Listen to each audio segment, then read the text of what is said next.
శ్రీ పరమాత్మనే నమః. శ్రీ గురుభ్యో నమః.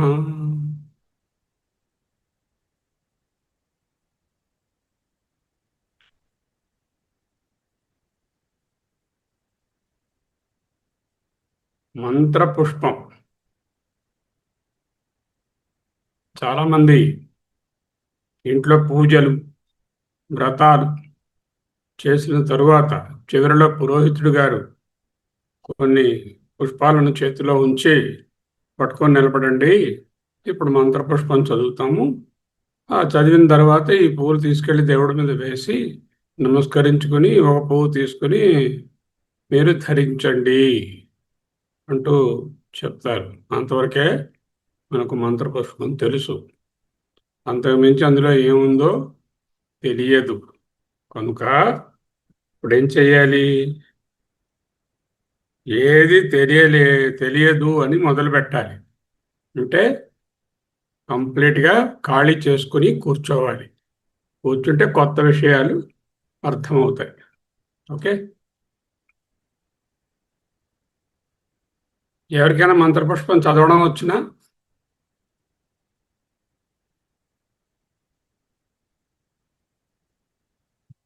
అమూల్య? సార్ అందరికి ఓపెన్ చేస్తే కానీ మాట్లాడలేదు సార్. చేస్తాను. చేసి అడగండి, ఇంకెవరైనా కూడా చదవచ్చు. ఎవరైనా చదవగలరా? నాకొచ్చు గురుగారు. ఎవరో ఒకరు నేను కూడా చదవగలను. మొదటి 2-3 శ్లోకాలను చదవండి, చూద్దాం. అలాగే సార్. యోపాం పుష్పం వేద పుష్పవాన్ ప్రజావాన్ పశుమాన్ భవతి. చంద్రమా వా అపాం పుష్పం పుష్పవాన్ ప్రజావాన్ పశుమాన్ భవతి. య ఏవం వేద యోపామాయతనం వేద ఆయతనవాన్ భవతి. మరొక మంత్రం చదవండి ఇంకెవరన్నా. హరి ఓం గురువు గారు. అమూల్య మీరు చదువుతారా? అలాగేనండి, మీరు చదివిన తర్వాత చదువుతాను. ఆయతనవాన్ భవతి అగ్నిర్వా అపామాయతనం ఆయతనవాన్ భవతి యో అగ్నిరాయతనం వేద ఆయతనవాన్ భవతి. ఆపో వా అగ్నిరాయతనం ఆయతనవాన్ భవతి. య ఏవం వేద యోపామాయతనం వేద ఆయతనవాన్ భవతి. వాయు అపామాయతనం ఆయతనవాన్ భవతి. Yes sir. ఆపుదాం, మళ్ళీ అవసరం వచ్చినప్పుడు చదువుకుందాం. Yes sir, thank you. Okay, now I'm closing for everyone to avoid any disturbance.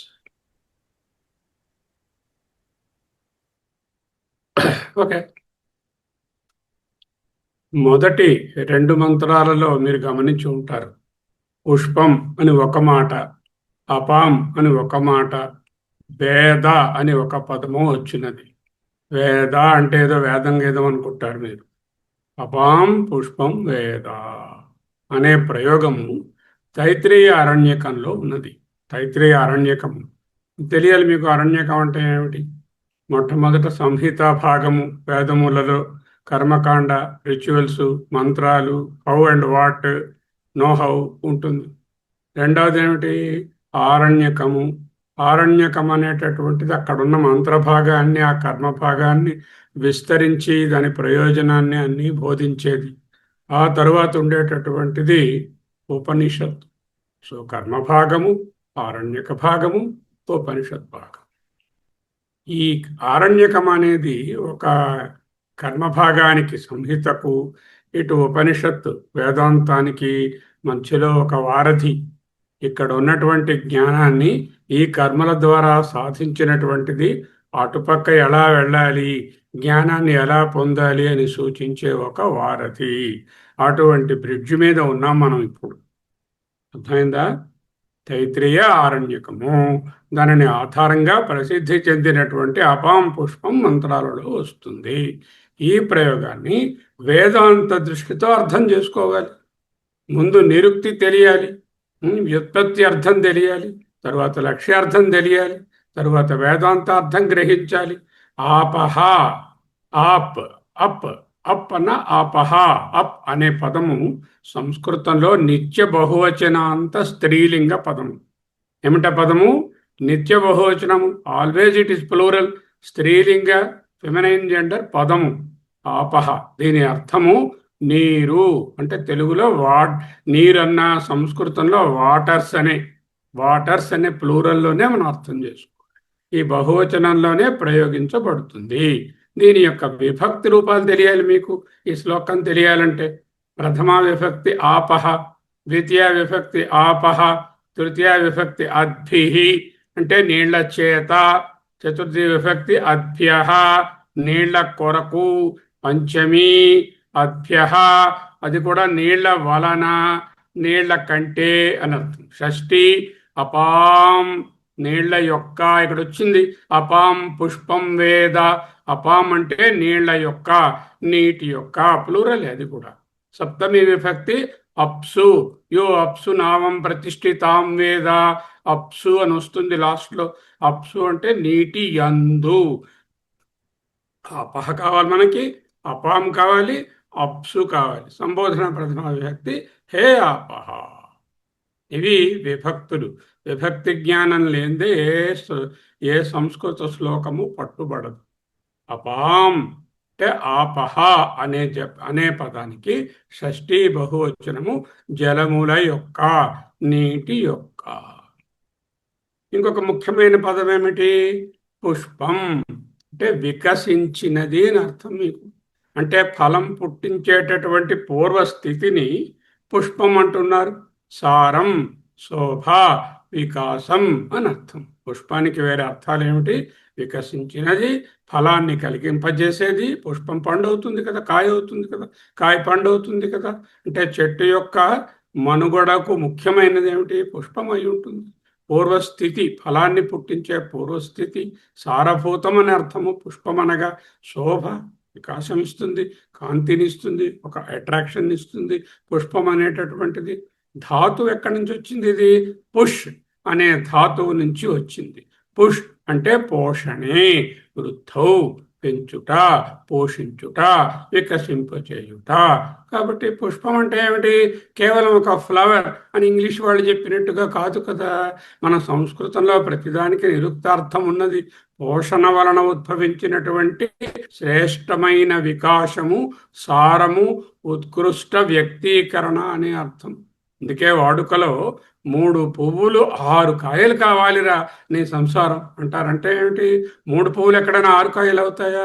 3 పువ్వులు అయితే అట్లీస్ట్ 3 అవుతాయి, లేకపోతే 2, లేకపోతే 1 కాయ అవుతుంది, అయితే అవ్వకుండా కూడా పోవచ్చు. కానీ 3 పువ్వులు 6 కాయలు అవ్వాలి అని దీవిస్తున్నాం అంటే ఎక్కువగా ద్విగుణీకృతం నీ సంపద కావాలి అనే అర్థంలో చెప్పినట్టు.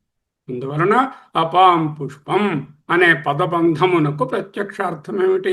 జలముల యొక్క వికాసము, జలముల యొక్క సారభూతమైన ఫలితము, లేక జలముల నుండి వికసించినది అని అర్థం. అపాం అని షష్ఠిలో పెట్టారు కాబట్టి జలముల యొక్క సారభూతమైన ఫలితము, జలముల యొక్క వికాసము అని తీసుకోవచ్చు. ఓకే, లక్ష్యార్థం ఏమిటి? వేదంలో ఆపహ అనే పదము కేవలం భౌతికమైనటువంటి నీటిని మాత్రమే సూచించదు. నిరుక్తకారుడు యాస్క మహానుభావుడు, యాస్కాచార్యుల వారు అనేక సందర్భాలలో వేద పదాలకు సందర్భానుసారంగా విస్తృతమైనటువంటి అర్థాలను అంగీకరించారు. అందువలన ఆపహ అనే పదము క్రింది భావాలను కూడా సూచిస్తుంది. సృష్టికి మూలమైన కారణ శక్తి. మనకు తెలుసు కదా, సృష్టి కారణ శక్తి అంటే ఎక్కడ నీళ్లుంటే ఆ ప్లానెట్ మీదే సృష్టి ఉంటుందని మనకు తెలుసు కదా. జలం అనేది సృష్టికి మూలమైన కారణ శక్తి. రెండవది సమస్త జీవనానికి ఆధారమైన పోషకత్వము. హిరణ్య గర్భస్వరూపమైనటువంటి సృష్టి యొక్క బీజము. కొన్ని చోట్ల బ్రహ్మస్వరూపాన్ని కూడా నీరు లేక ఆపహ అని వర్ణిస్తారు. అంటే ఏమైంది? కారణశక్తి, పోషకత్వము, ఆధారము, హిరణ్యగర్భ బ్రహ్మ అండ్ పరబ్రహ్మ ఆల్సో. నేపథ్యంలో అపాం పుష్పం అంటే ఏమిటి? అపాం పుష్పం సమస్త సృష్టికి కారణమైనటువంటి మూల శక్తి యొక్క వికాసము, మొదటి వికాసము. జగత్తు రూపంగా వ్యక్తమవుతున్నటువంటి చైతన్య ప్రకాశం. చైతన్యం వ్యక్తం కాకపోతే నిర్గుణంగా ఉంటుంది. అది వ్యక్తమవుతే జగత్తు రూపంగా ఉంటుంది. దానిలో మొదటి వికాసం ఏమిటి? జలములు అని అర్థం. లేదా జీవన పోషణకు ఆధారమైనటువంటి ఆదిత్యుడు అనే అర్థాన్ని కూడా సాధించవచ్చు. ఎందుకు? ఈ అనువాకంలోనే సూర్యునితో సంబంధాన్ని జలానికి సృష్టించారు. కాబట్టి అన్నిటికీ సర్వాధారమైనటువంటి ఆదిత్య పరబ్రహ్మం అని కూడా చెప్పుకోవచ్చు. అందుకే తరువాత మంత్రంలో చంద్రమావాపం పుష్పం అంటూ చంద్రుణ్ణి కూడా జలాల యొక్క పుష్పంగా పేర్కొంటారు. ఇక్కడ పుష్పం అంటే ఏమిటి? ఇలా జలాలు ఉన్నాయండి, దాని మీద ఒక పువ్వు ఇలా పుట్టిందండి, అలా కాదు. జలముల మీద పెరిగిన పువ్వు, జలముల నుంచి వచ్చిన ఒక పువ్వు అని అర్థం కాదు. జలతత్వానికి శ్రేష్ట వ్యక్తీకరణ, సారభూతమైన వికాసము, జలతత్వం తాలూకా సారభూతమైన వికాసము ఏదుందో అదే పుష్పము. వేద అనే ఒక పదం పెట్టారు. అపాం పుష్పం వేద. అపాం అంటే తెలుసుకున్నాం, పుష్పం అంటే తెలుసుకున్నాం, వేద అంటే ఏమిటి? తెలుసుకును. సామాన్యంగా యథార్థంగా దర్శిస్తాడు, ప్రతీకగా ఉపాసిస్తాడు. ఏవం వేద, ఈ విధముగా ఎవరైతే ఉపాసిస్తారో అని అర్థం. తత్వరూపంగా గ్రహిస్తాడు, అభేద స్వరూపాన్ని సాక్షాత్కరించుకుంటాడు. ఈ బ్రహ్మవిత్ బ్రహ్మైవ భవతి. అక్కడ విత్ అంటే వేద అనే శబ్దముకు సంబంధించినది. అంటే ఏమిటనమాట? సాక్షాత్కారం అనే అర్థం. వేద అనే దానికి ఉపాసన కావచ్చు, యథార్థంగా దర్శించడం కావచ్చు, తత్వరూపంగా గ్రహించడం కావచ్చు, అభేదాన్ని సాక్షాత్కరించుకోవడం కావచ్చు.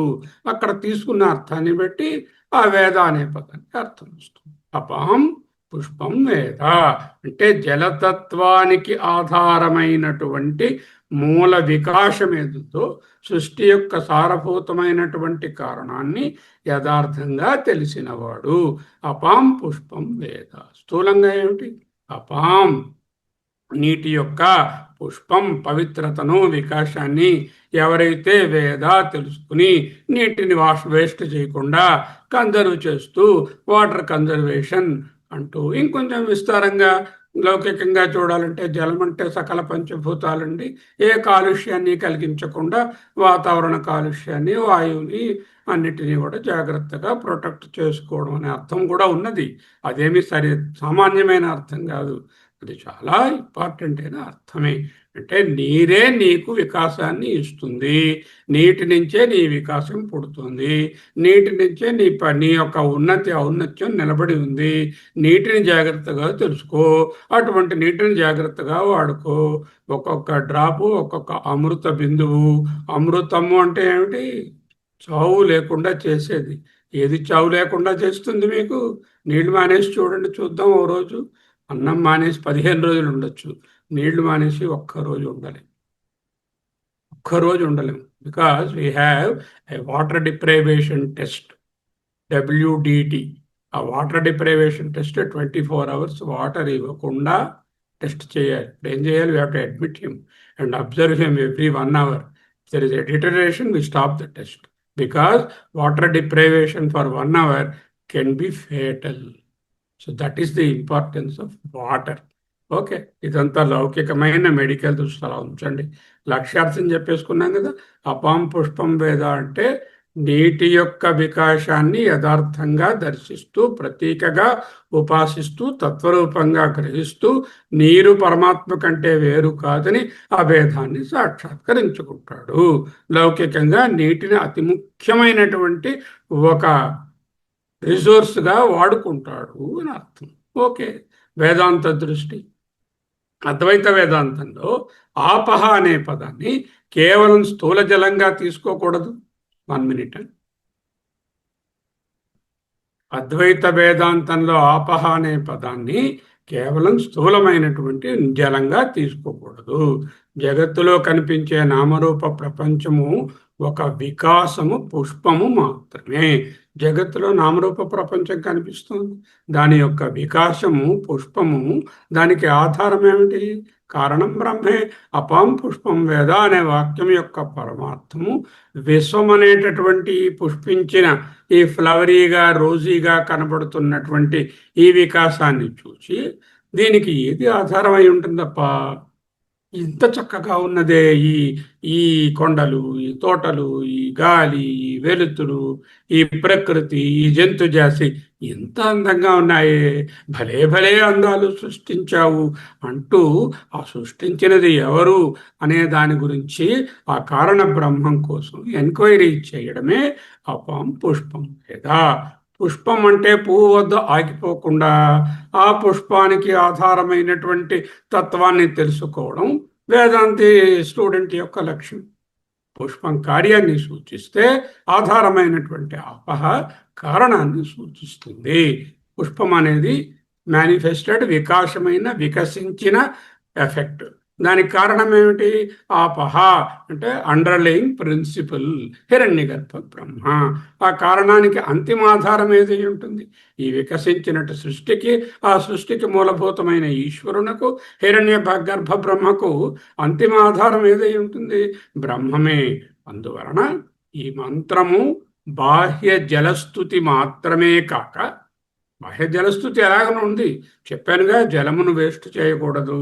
నీరు నీకు అమృతము వంటిది కాదు, అమృతమే. నీరే అమృతము. నీరు లేకపోతే చచ్చిపోతావు. అటువంటి నీటిని ఒక్క డ్రాప్ కూడా ఎందుకు ఆలోచించకుండా వేస్ట్ చేయవద్దు. డైరెక్ట్ మీనింగ్ అది జలస్థుతియే. కార్యకారణ వివేకం ద్వారా బ్రహ్మతత్వాన్ని సూచించే ఉపాసనా మంత్రము అంటూ అద్వైత సాంప్రదాయం వివరిస్తాం. ఇందులో ఏమిటున్నాయో జాగ్రత్తగా చూడండి. యోపాం పుష్పం మీద ఇప్పుడు మిత్రులు చదివారు. ఇలా మీరు ఒక్కొక్కటి వెళుతూ ఉంటే, రెండవది అగ్నిర్వా అపామాయతనం, తర్వాత వాయుర్వా అపామాయతనం, ఆ తర్వాత తపన్నపామాయతనం సూర్యుడు, ఆ తర్వాత తపనుడు అంటే సూర్యుడు, చంద్రమావా అపామాయతనం, నక్షత్రాణి వా అపామాయతనం, పర్జన్యో వై అపామాయతనం, తర్వాత సంవత్సరో వై అపామాయతనం. అంతవరకు 8వ మంత్రం వరకు ఆయతన విద్య. There is a vidya called, just like మీరు ఎన్నో విద్యలు చాందోగ్యంలో నేర్చుకున్నారు. మధు విద్య అన్నారు కదా, అక్కడ తర్వాత దహర విద్య, ఇక్కడేమో ఆయతన విద్య. 8 వరకు, 1 నుంచి 8. 9 నుంచి రాజాధిరాజాయ ప్రసహేషాహినే, తరువాత ఏమో ఓం తద్ బ్రహ్మ, ఓం తద్వాయు. ఇవన్నీ నెక్స్ట్ లెవెల్ ఆఫ్ అండర్స్టాండింగ్. అంటే ఆ పరబ్రహ్మతత్వం సర్వము వ్యాపించి ఉన్నది. ఈశ్వర సర్వభూతానాం ఈశాన సర్వ విద్యానాం, అవన్నీ. తరువాత విష్ణు పరమం పదం అంటే నారాయణ గాయత్రి. ఈ నారాయణ గాయత్రితో అది ఎండ్ అవుతుంది. ఓం నారాయణాయ విద్మహే వాసుదేవాయ ధీమహి తన్నో విష్ణు ప్రచోదయాత్. దుర్గా సూత్రంలో కూడా దుర్గా గాయత్రి ఉంది. ఆ విధముగా మనకు ఇన్ని వచ్చాయి. శాంతి మంత్రంతో ముగుస్తుంది. ఇవి దీంట్లో ఉన్న భాగాలు. మొట్టమొదటిది ఏమిటి? ఆయతన విద్య. ఓకే, అపాం పుష్పం 1 to 8 అనేది ఆయతన విద్య. రెండవది ఏమిటి? కుబేర మంత్రము బ్రహ్మ మహావాక్య సమన్వయము. ఎక్కడి నుంచి? 9 to 12. ఉపాసన నుండి జ్ఞానానికి పరిణామం. విష్ణో పరమం పదం ఋతం సత్యం పరం బ్రహ్మ నారాయణ గాయత్రి 13 నుంచి 16 శాంతి మంత్రంతో ఎండ్ అవుతాయి. ఏమిటండి భాగాలు ఇప్పుడు? ఆయతన విద్య ఎప్పటి వరకు? 8వ మంత్రం ఎండింగ్ వరకు ఆయతన విద్య. కుబేరాయ అక్కడ దగ్గర నుంచి మొదలుకొని మనకు ఉండేటటువంటివి వరుసగా వచ్చేటటువంటి మంత్రాలు కుబేర మంత్ర రాజము అంటారు. ఆ సముదాయాన్ని కుబేర మంత్ర సముదాయము, వాటిని బ్రహ్మ మహావాక్య సమన్వయము అంటారు. 9 to 12. 1 to 8 ఆయతన Vidya, 9 to 12 Kubera Mantra రాజము, 13 to 15 Vishnu పరమం పదం నారాయణ గాయత్రి, 16 శాంతి మంత్రము, పరబ్రహ్మ దర్శనము, అంతిమ అద్వైత సిద్ధాంతము. ఇప్పుడు ఏం చేస్తాం? మనం ఇన్ని భాగాలుగా చదువుకోవాలి, లేకపోతే ఏం తెలియదు. అపాం పుష్పం మీద బాగుంది, బాగా పాడారు, మంచి ట్యూన్లో ఉన్నది, వింటూ ఉంటేనే వైబ్రేషను, ఆ వైబ్రేషన్తో ప్రకృతి ఇలా అదిరిపోతుంది. అవన్నీ లౌకికమైనటువంటి భాష. ఏది వైబ్రేషన్తో అదిరిపోవడాలని పక్కన పెట్టండి, ఉన్నాయో లేదో, అవన్నీ అన్కండిషనింగ్ అవ్వాలి. వైబ్రేషన్ కాదు కావాల్సినది, అంతర్ముఖం కావాలి, అర్థం కావాలి. అపాం పుష్పం మొదటి విద్య ఏమిటి? అపాం పుష్పం వేద. దిస్ ఇస్ కాల్డ్ అపాం పుష్పం విద్య. ఏం విద్య? అపాం పుష్పం విద్య. అరణ్యకంలో అనువాకం యొక్క స్థానం ఏమిటి? ఆపహ పదానికి నిరుక్తంగా యాస్కాచార్యుల వారు నిరుక్తము వేద ప్రయోగాలు చూసాం ఆల్రెడీ. ఆపహ అనే దానికి నిరుక్తం చూసాం. పుష్పము పద వ్యుత్పత్తి, వేద అనే పదానికి ఉపనిషత్తులలో అర్థము. చంద్రమావ అపాం పుష్పం ఏమిటండి? చంద్రుడు పుష్పం ఏమిటండి? నీళ్ళకి చంద్రుడిలో, నీళ్లలోంచి అలా చంద్రుడు పువ్వులా వచ్చాడా అనేటటువంటిది ఏమిటి రహస్యము? పుష్పవాన్ ప్రజావాన్ సుమాన్ భవతి. మరి తెలుగు వాచ్యార్థం ఏమిటి, లక్ష్యార్థం ఏమిటి? అద్వైత దృష్టిలో పుష్పం అంటే నామరూప ప్రపంచము అని తెలుసుకోవాలి. రెండవ భాగము ఆయతన విద్య. ఆయతనం అనే పదం ఉత్పత్తి అగ్ని ఆప, వాయువు ఆప, ఆదిత్య ఆప, చంద్ర ఆప, నక్షత్ర ఆపహ, పర్జన్యాపహ, సంవత్సర ఆపహ. ఈ పరస్పర ఆధారిత్వం. ఇక్కడ ఇంకొక పదం ఉన్నది ముఖ్యంగా తెలుసుకో. ఆయతనం, ఆయతన. ఆయతనం అంటే సపోర్ట్, ఆధారం, సబ్స్ట్రేటం, అనుసూచ్యం. ఇది ఆయతనం. ఆయతనవాన్ అంటే సపోర్ట్ చేయబడ్డాడు, స్థిరంగా ఉంటాడు. ఇది తెలుసుకున్నవాడు ఆయతనవాన్ అవుతాడు. కుర్చీలో కూర్చున్నవాడు స్థిరంగా కూర్చోగలుగుతాడు. ఒంటికాల మీద నిలబడినవాడు నిలబడలేడు. ఆ కుర్చీ ఏమిటి? ఆయతనం. కూర్చున్నవాడు ఎవడు? ఆయతనవాన్. అంటే ఒక స్థిరత్వం సృష్టికి కావాలి. ఆయతనవాన్ అవ్వాలి అంటే ఆయతనం స్థిరత్వాన్నిచ్చే ఆధారం. ఆధారము ఆధేయము. ఆధార ఆధేయ సంబంధం. ఆయతన ఆయతనవాన్ సంబంధము. అది రెండవ భాగం. ఆపో జ్యోతిరసోమృతం బ్రహ్మ, తద్బ్రహ్మ తద్వాయు తదాత్మ తత్సత్యం తత్సర్వం. ఆపహ జ్యోతిరస అమృతం బ్రహ్మ భూర్భువః స్వః. ఇవన్నీ ఒకే పరబ్రహ్మానికి చెందిన వాచకాలుగా ఎలా మారుతున్నాయో మూడవ భాగం. నాలుగవ భాగం ఏమిటి? తం యజ్ఞస్వం వషట్కారస్వం ఇంద్రస్వం అని చెప్తూ విశ్వరూప బ్రహ్మ అంతర్యామి, యజ్ఞ స్వరూపము ఇంద్రుడు, రుద్రుడు, విష్ణువు, బ్రహ్మ, ప్రజాపతి, సర్వదేవత అభేదము, అద్వైత. ఐదవ భాగము ఈశ్వర సర్వ విద్యానాం, ఈశ్వర సర్వభూతానాం నుండి తద్విష్ణో పరమం పదం వరకు ఉన్నటువంటిది ఈశాన బ్రహ్మాధిపతి సదాశివ విష్ణు పరమం పదం. ఋగ్వేద మంత్రానికి అద్వైత వ్యాఖ్యానం, శంకర భాష్య దృష్టి. పరమపదం అంటే వైకుంఠం కాదు, బ్రహ్మస్వరూపమే అంటూ తెలియడు. ఆ తర్వాత రసం నృతం సత్యం కృష్ణ పింగళం ఊర్ధ్వరేతం విరూపాక్షం నారాయణ గాయత్రి. ఈ విధముగా మనకు 6 భాగాలుగా ఉన్నది. 6 భాగాలుగా అణికేతలు గీసి రాయాలి. 6 భాగాలని 6 భాగాలుగా అధ్యయనం చేయాలి అని ఒక ప్రపోజిషన్. భాగం 1 ఏమిటి? అపాం పుష్పం విద్య. ఇక్కడ ఇవాళ అది చేస్తాం. Try to do the Apam Pushpam Vidya. I don't know how much we go. వేద సంహితలలో మంత్రభాగానికి యజ్ఞకర్మ ప్రధాన ఉద్దేశం. అరణ్యకాలలో అదే మంత్రాలు అంతర్ముఖమైనటువంటి ఉపాసనకు, ఉపాసన ద్వారా జ్ఞానానికి, జ్ఞానం ద్వారా బ్రహ్మ సాక్షాత్కారానికి దారితీసే విధంగా పరివర్తన చెందుతాయి. అందుచేత ఆరణ్యకములను కర్మకాండకు, ఉపనిషత్తులను జ్ఞానకాండకు మధ్య ఒక బ్రిడ్జిగా, వంతెనగా ఆచార్యులు పేర్కొన్నారు. ఈ మధ్యవర్తి స్థానమే వీటి విశిష్టత. బాహ్య దృష్టిని అంతర్ముఖ దృష్టిగా మలుచుకోవడమే అరణ్యకముల యొక్క ప్రధాన ప్రయోజనం.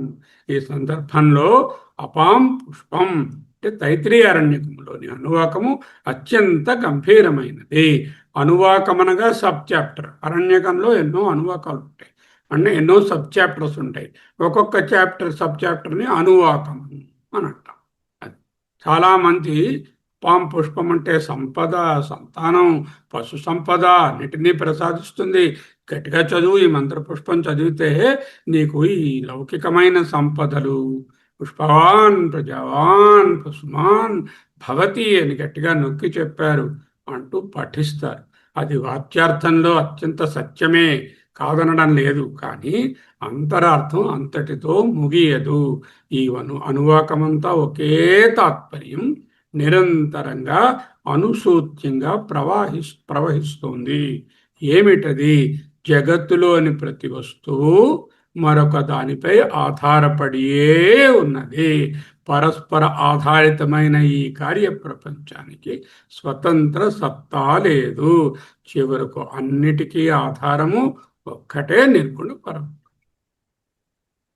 ఒకటి ఆయతనం అవుతుంది, వెంటనే ఆయతనవాన్, అది ఒకటేమో ఆధారం అవుతే దాని మీద ఆధారపడేది ఉంటుంది. ఓడలు బండ్లు, బండ్లు ఓడలు. రోడ్డు మీద నడిచినప్పుడు ఓడని బండికి మీదన వేసి బోర్లించి కట్టేస్తారు. అదే బండిని నీళ్లు దాటించాలంటే ఆ ఓడని తిరగేసి నెట్లో పెట్టి ఈ బండిని దాని మీద ఎక్కించి తీసుకెళ్తారు. అర్థమైందా? ఓడలు బండ్లు, బండ్లు ఓడలు అంటే పరస్పర ఆధారిత సంబంధము. ఆయతన ఆయతనవాన్ సంబంధము. బ్యాంక్ మేనేజర్ గారు కస్టమర్కి ఆధారము. కస్టమరు బ్యాంకు మేనేజర్ గారికి జీతం ఇస్తున్నారు. కస్టమరే కదా పోషిస్తున్నాడు.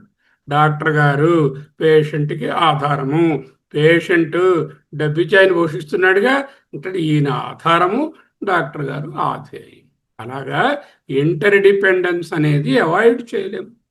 అందువలన అనువాకం భౌతిక జల మహిమను వర్ణించుట కన్నా ఆధేయ సంబంధాన్ని, దీన్ని ఆయతన విద్య ద్వారా సాధకుని యొక్క దృష్టిని కార్యం నుండి కారణానికి, కారణం నుండి కారణాతీతమైనటువంటి బ్రహ్మస్వరూపానికి తీసుకువెళ్తుంది. అనువాకంలో ఏమిటుంది? మొట్టమొదట పుష్పం అనే ప్రతీకను ఉపయోగిస్తుంది. తరువాత ఆయతనం అనే భావాన్ని ప్రవేశపెడుతుంది. చివరికి ఆపో జ్యోతి రసమృతం బ్రహ్మ అని ప్రకటిస్తుంది. ఆ ఆపసే ఈ జ్యోతి, అదే రసం, అదే అమృతం, అదే బ్రహ్మ. అంతా బ్రహ్మ విషయక ఉపాసన. వాట్ ఇస్ దిస్ ఉపాసన? దిస్ ఈజ్ ఎ ఉపాసన బ్రహ్మ విషయక సర్వసృష్టి పంచభూత ఆత్మక ఉపాసన. సర్వసృష్టి పంచభూతాత్మకమైనటువంటి సర్వసృష్టిని బ్రహ్మ విషయకంగా ఉపాసన చేయడము అపాం పుష్పం. కాబట్టి ప్రారంభంగా నీటితో జరిగిన అపాం పుష్పం వేదాన్ని మొదలుపెట్టిన సమాప్తి బ్రహ్మంలోనే ముగుస్తుంది. ఇదే ఉపనిషత్తుల యొక్క సాధారణ పద్ధతి. స్థూలం నుంచి దాన్ని ఆశ్రయించి సూక్ష్మంలోకి తీసుకెళ్ళి సూక్ష్మాన్ని ఆశ్రయించి పరమార్థాన్ని బోధిస్తుంది. ఉపనిషత్తు కూడా ఎప్పుడు అలాగే చెప్తుంది. ఆపహ అనే పదము నిరుక్త మరియు వేద ప్రయోగము ఆల్రెడీ చూసి ఉన్నాం.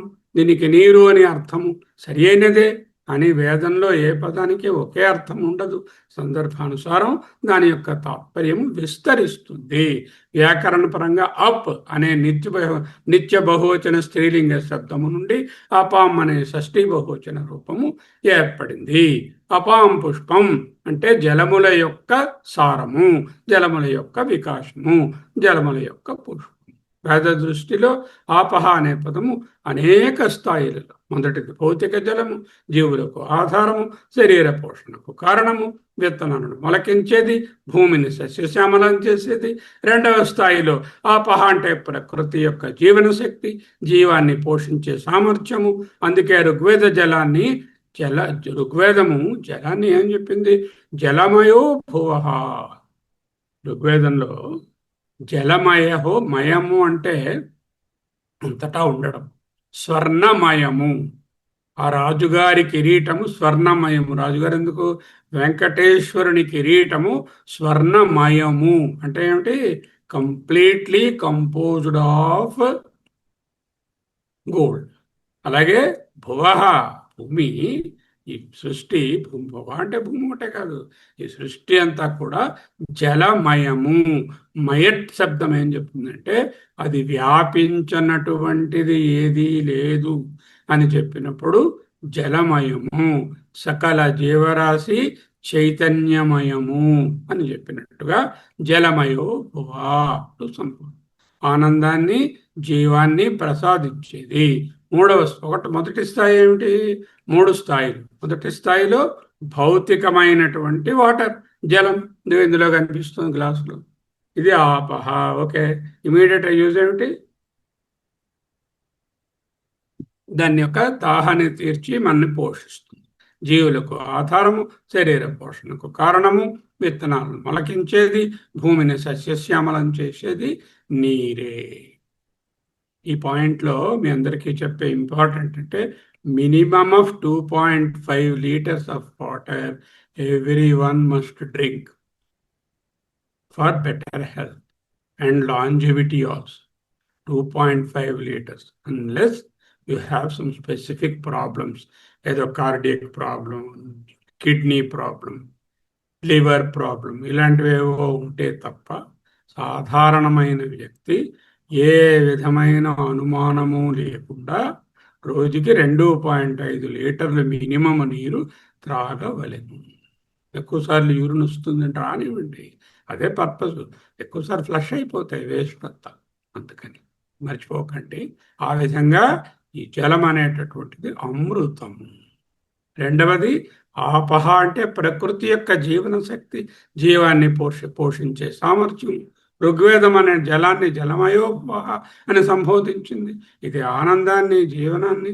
చూడండి, ఏం లేదు, కొంచెం టైర్ అయిపోతే చాలు ఇమీడియట్గా జిమ్కి వెళ్తారు, 10 నిమిషాలు చేస్తారు, లేకపోతే 10 నిమిషాలు వాక్ చేస్తారు. ఇంటి రాగానే అబ్బా నీళ్ళు కావాలి, దాహం వేస్తుంది. ఎందుకు? ఇమీడియట్గా you have replenishment. And here you remember, whenever you exercise, don't drink water alone. Because if you drink water alone, the electrolytes, sodium ముఖ్యంగా రీప్లేస్ అవ్వదు. అంచేత ఏం చేయాలి? మ్యారథాన్ రన్నర్స్ వాళ్ళు ఏం చేస్తారు? వాళ్ళు they will not take water, they take salted drink. మీరు కూడా ఏదైనా కఠినమైన వ్యాయామము ఏదో చేసినప్పుడు, పనులు చేసినప్పుడు వెంటనే దాహం వేస్తే నీళ్లు మట్టుకే తాగకుండా a little bit of salted water, lemon juice or something you take. This is for health part. మూడవ పార్ట్ ఏమిటి? ఆపహ అనే పదము కారణస్థితిని సూచిస్తుంది. సృష్టి అవ్యక్త అవస్థలో ఉన్నప్పుడు సమస్త నామరూపాలు కారణ రూపంగా ఏకీభవించినటువంటి స్థితి, అంటే అన్ని కరిగిపోయి ఒకటే అయిపోయి అనేటటువంటి స్థితి ఆపహ అనే ప్రతీకతో సూచించబడుతుంది. అంతా యాక్చువల్గా ప్రపంచం కూడా ఎలా ఏర్పడింది? సర్వం జలమయంగా ఉన్నది. ఆ జలమయంగా ఉన్న దాంట్లో కొంత భాగము ఘనీభవించింది టెంపరేచర్స్ తగ్గడం వలన. ఆ ఘనీభవించిన భాగము భూమి అయినది, ఇంకా మిగిలిన భాగము జలమైనది. అందుకే 30% భూమి, మిగతా 70% జలం. అంతేకాకుండా హ్యూమన్ బాడీలో, మన శరీరంలోనే కూడా 60% of body weight is water in women, 50% of body weight is water in men. If you are weighing, let's say 70 kilos, 35% of that is water alone. This water is compartmentalized into 3 areas. One, the one which is in the blood vessels circulating, which then వస్తుందిగా liquid లాగా, ఆ బ్లడ్లో అందులో ఉండే water. రెండోది ఏమిటి? ఏవేవి కణములు, cells ఉన్నాయో ఆ సెల్స్ లోపల ఉండే water, that's called intracellular water. And between the cells and the blood there is a communication. ఒక కొరియర్ సర్వీస్ ఉన్నాడు. ఆ courier service intercellular water or interstitial water. What are the 3 compartments? Intracellular water, interstitial or intercellular water, intravascular water. These are the 3 compartments. And the slight shift in the balance, in the proportion between them, produces severe disease, dehydration అనేవి చూస్తూ ఉంటారు కదా. ఎంత side light పక్కన పెట్టండి, వేదాంతం కోసం కాదు. Okay, మూడో స్థాయిలో ఏంటైంది? కారణస్థితిని సూచించింది. నామరూపాలు కారణంగా ఏకీభవించిన స్థితి వేదం ఆపహ అనే ప్రతీకతో సూచిస్తుంది. జలము ఒక ద్రవ పదార్థం మాత్రమే కాదు, భేదరహితమైన కారణావస్థకు సంకేతము. ఇదిగో మన కమల గారి దగ్గర ఏవో 4 రకాల నగలు ఉన్నాయి.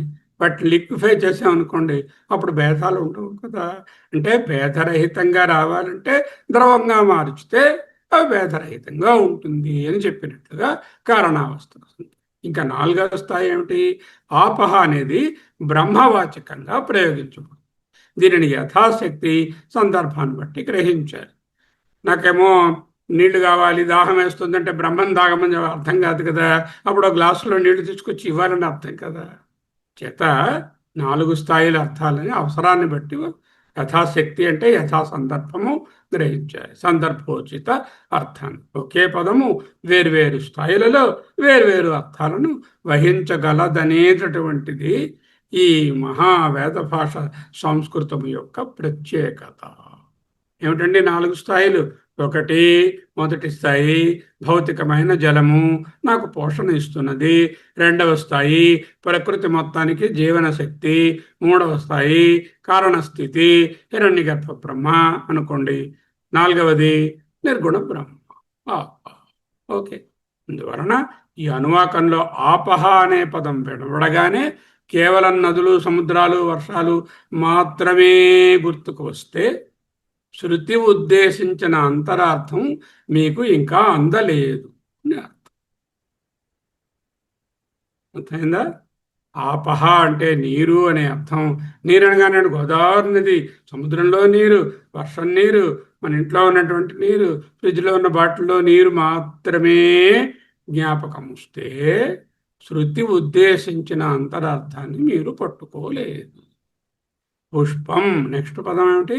పుష్పం అనే పదం. పుష్పం అనగా చెట్టుకు పూసిన పువ్వు. పుష్పం అనగానే పువ్వులు, పుష్పాలు అనగానే ఓ చెట్టు, గులాబీలు, మల్లెలు, ఇంకోటి గన్నేరు, సంపెంగలు, ఎన్నెన్నో పువ్వులు జ్ఞాపకం వస్తాయి. కానీ వేదంలో పుష్పం అనేది ఒక ప్రతీక, సింబల్ అని అర్థం. పుష్ ధాతువు నుంచి ఉద్భవించినటువంటి వృద్ధి చెందడం, వికసింపజేయడం. అందువలన పుష్పం అంటే వికాసము, పరిపక్వత, వ్యక్తీకరణ, సౌందర్యము, ఫలప్రదమైనటువంటి అభివ్యక్తి. అంటే ఫలాన్ని ఇవ్వబోయే దానిని సూచించేస్తుంది. అంటే ఏదైనా ఒక వ్యక్తి ఒక పని చేస్తున్నాడు, దాని ఫలితం రావడానికి రెడీగా ఉంది అన్నప్పుడు ఏదైతే ఉంటుందో ఆ వికాసము, అది కూడా పుష్పము. ఒక వృక్షం తన సంపూర్ణ శక్తిని ఎలా చూపిస్తుంది? మొదట పుష్ప రూపంలో వ్యక్తం చేస్తుంది కదా. ఆ పుష్పమే తరువాత ఫలంగా పరిణమిస్తుంది. కాబట్టి పుష్పం అనేది పరిపూర్ణతకు, పరిపక్వతకు ఆరంభ సూచకము. వసంత ఋతువు రాగానే చెట్లన్నీ పువ్వులతో నిండిపోతాయి. అంటే ఏమిటి? ఆ పరిపూర్ణత రాబోతోంది, ఎన్నో మామిడికాయలు కాయపోతున్నాయి అని సూచనగా, ఏడాది ఎంత పోతండి మామిడి పూత అంటే ఏమిటి? రాబోయే మామిడికాయల సీజన్ని ఆరంభంగా సూచిస్తుంది. అంచేత అపాం పుష్పం అంటే జలానికి పుట్టినటువంటి పువ్వు అని కాదు, జలతత్వము తనను తాను వ్యక్తం చేసుకుంటున్నటువంటి మొదటి వైభవం. అర్థమైందా? జలం అనేది ఒక తత్వము కదా. ఆ జలతత్వము వ్యక్తం కాబోతుంది. ఎలా వ్యక్తం కాబోతుంది? అనేకంగా వ్యక్తం కాబోతుంది. ఆ వ్యక్తం అయ్యేటప్పుడు మొదటి వైభవం ఏమిటి?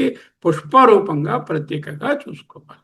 ఈ దృష్టితో చూశారనుకోండి, వెంటనే మీకు వచ్చేటటువంటి వాక్యం ఏమిటి? చంద్రమావ అపం పుష్పం అని వచ్చింది అంటే సహజ సిద్ధంగా అర్థమవుతుంది. చంద్రుడు నీటిలో పుట్టిన పువ్వు కాదు, కొలనులో తామర పుట్టింది. చంద్రుడు కూడా అలా ఒక స్టాక్, దాంతోపాటు చందమామ పుట్టలేదు కదా. అలా చూడకూడదు. జీవన చక్రాన్ని, వర్ష చక్రాన్ని, ఔషధ వృద్ధిని, రస ప్రవాహాన్ని వ్యక్తపరిచే విశ్వ వ్యవస్థలో జలతత్వపు సుందర వికాసానికి ప్రతీక చంద్రుడు. చంద్రుడెవరు? ఔషధాన్ని వృద్ధి చేస్తాడు. రసము వర్షచక్రానికి కారణము, కాలానికి కారణము. ఈ విశ్వ వ్యవస్థలో జలతత్వపు సుందరమైన వికాసానికి ప్రతీక చంద్రుడు. మన పురాణ కథల్లో చెప్పుకుంటాం. చంద్రుడు సముద్రం నుంచి పుట్టారండి, సముద్రాన్ని ఎవరో కూర్చుని కవం పెట్టారండి, ఆ కవం పెట్టి అతి కష్టపడి మథనం చేశారండి, ఆ మథనం చేస్తే అందులో చాలా ముఖ్యమైనవి వచ్చాయి. మొట్టమొదటిగా చంద్రుడు గారు వచ్చారండి. అంటే ఏమిటి? జలము యొక్క మొదటి వికాస తత్వము చంద్రుడు. ఆ తర్వాత అమ్మవారు వచ్చిందండి, లక్ష్మీ అమ్మవారు, లక్ష్మీదేవి. కాబట్టి చంద్రుడు అన్నయ్య, లక్ష్మి తమ్ముడు. ఏదైనా ఉండి కనబడేసరికల్లా వెంటనే ఓ రిలేషన్షిప్ పెట్టేయాలి మనం. ఓ చంద్రుడు అన్నగారు, లక్ష్మీదేవి చెల్లెలు గారు, ఈ లక్ష్మీదేవిని విష్ణుమూర్తి గారు పెళ్లి చేసుకున్నారు, వాళ్ళు వైకుంఠంలో కాపురం పెట్టారు. ఆయన ఆవిడ వద్దొద్దు మా పుట్టింటికే పోదాం అన్నది అని పాలసముద్రంలోకి మళ్ళీ పోదామని అల్లరి పెట్టింది. అప్పుడు పాలసముద్రంలోకి వచ్చారు. ఈ చంద్రుడు గారు ఈయనకి బావమరిది. ఇవన్నీ ఏమిటండి, ఊరికే సాంకేతికంగా చెప్తారు. Don't try to you know LKG level cock and bull స్టోరీల్లో ఉండకుండా చంద్రుడు అనేది జలము యొక్క వికాసమునకు ప్రథమ రూపము. అలాగే సకల సంపత్తి స్వరూపమైనటువంటి ఆ జగన్మాత, ఆ లక్ష్మీదేవి జలము యొక్క విశిష్టమైనటువంటి సంపద రూపము అని గ్రహించాలి. తరువాయి విభాగంలో యోపాం పుష్పం వేద పుష్పవాన్ ప్రజావాన్ పశుమాన్ భవతి చంద్రమా వా అపాం పుష్పం వస్తుంది. ఇక్కడ పదచ్ఛేదం ఏమిటి? ప్రతిపదార్థం, వాక్యార్థం, లక్ష్యార్థం, అద్వైత వేదాంతార్థంతో చూసుకోవాలి. ఈ వ్యాఖ్యానంలో వేద అనే పదానికి ఉపనిషత్తులలో ఉన్న గంభీరమైనటువంటి అర్థాన్ని చూస్తారు. You know it on WhatsApp, there will be a message, read it, you understand, not like that. పుష్పవాన్ అనే ఫలశ్రుతి యొక్క అంతర్ముఖ తాత్పర్యాన్ని పరిశీలిస్తుంది. వ్యాకరణము, వాచ్యార్థము, లక్ష్యార్థము, అద్వైత వేదాంతం. ప్రతి మంత్రము ఇలాగే పెడుతుంది. వ్యాకరణ పరంగా పదచ్ఛేదము, అర్థము ఏమిటి, వాచ్యార్థం ఏమిటి, లక్ష్యార్థం ఏమిటి, అద్వైత తాత్పర్యం. ఇదే క్రమంలో చూస్తాం. అవసరమైన చోట నిరుక్తాన్ని, ఉపనిషత్ కొటేషన్స్ని తీసుకుని వస్తాం. మొదటి మంత్రం యోపాం పుష్పం వేద పుష్పవాన్ ప్రజావాన్ పశుమాన్ భవతి చంద్రమా వా అపాం పుష్పం పుష్పవాన్ ప్రజావాన్ పశుమాన్ భవతి య ఏవం వేద యోపామాయతనం వేద ఆయతనవాన్ భవతి. ఆయతనవాన్ నెక్స్ట్ విద్య. పదచ్ఛేదం ఏమిటి? యహ అపాం కలిపితే యోపాం, యహ అపాం యోపాం. అదే సంధి అవుతుందో నిన్న సంస్కృత క్లాసులో ఉన్నవాళ్ళు చెప్పగలిగి ఉంటారు. ఏ సంధి అవుతుందండి నాగరత్నం గారు? యోపాం అన్నది పూర్వరూప సంధి సార్. పూర్వరూప సంధి. యహ అనేది యో అయింది. యో అనేది పూర్తి శబ్దం. దాని తర్వాత ఒక పదం ఉన్నది అపాం. అది ఒక హ్రస్వాకారం పరమైంది. అప్పుడు అలా ఉన్నది అలా ఉండిపోతుంది. ఆ స్థానంలో యోపాం అనేది పూర్వరూప సంధి. యహ అపాం పుష్పం వేద. ఎప్పుడు విడదీసినప్పుడు పుష్పమని సున్నా పెట్టకూడదు. సంస్కృతంలో పూర్ణానుస్వారము ఉండదు. ఎప్పుడు వస్తుంది? ఒక ప్రత్యేకమైన సూత్రము అప్లై అవుతూనే పూర్ణానుస్వారం వస్తుంది. లేకపోతే మక్కారు పొల్లుగానే రాయాలి. పుష్పం వేద పుష్పవాన్ ప్రజావాన్ పశుమాన్ భవతి. భవతి అనేది ఏ సంధండి? ఏ సంధండి?